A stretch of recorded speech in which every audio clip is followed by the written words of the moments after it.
Спортивное лето перевалило за экватор, и подопечные Республиканской федерации бодибилдинга приступили к подготовке к осенней соревновательной сессии. На установочном сборе телостроителей побывал наш спортивный корреспондент Вячеслав Ильин.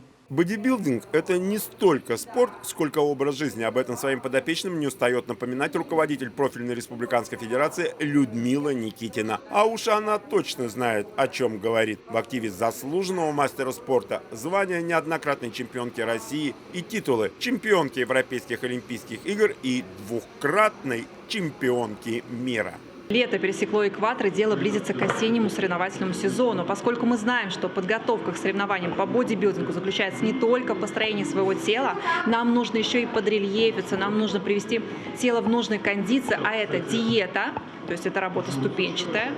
И после диеты мы плавно переходим к сушке и постепенно сливаемся ко дню турниров. Непосредственный цикл подготовки к состязаниям рассчитан на 6-7 недель. А если к этому добавить и участие в соревнованиях, начиная с региональных до чемпионата России, это еще порядка месяца пребывания на пике формы. И становится понятно, каких усилий требует поддержание высокого атлетического стандарта. Впрочем, недостатков желающих себя показать нет. На нынешних установочных сборах вместе с опытными бодибилдерами основы позирования изучали порядка 15 атлетов, планирующих начать осенью соревновательную деятельность.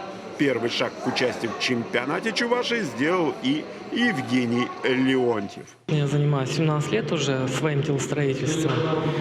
И, наверное, уже пришло время выступить, показать то, на что я способен. Каков будет результат, я, конечно, не могу сказать. Но я сделаю все, что от себя зависит, а там как судья оценит уже. Вместе со спортсменами к сезону готовятся и инструкторы профильной федерации. Причина внимательно следить за акцентами, которые расставляет судья всероссийской категории Людмила Никитина, на занятиях по позированию есть. Бодибилдинг не стоит на месте, и нам, как инструкторам, нужно знать, на что судьи обращают внимание в данный момент именно в позировании, потому что просто накачать мышцы этого мало для бодибилдинга, нужно именно себя подать. Соревновательный цикл стартует в начале сентября. Чемпионат Чувашии запланирован на третью декаду первого осеннего месяца. Вячеслав Ильин, Вести Чувашия.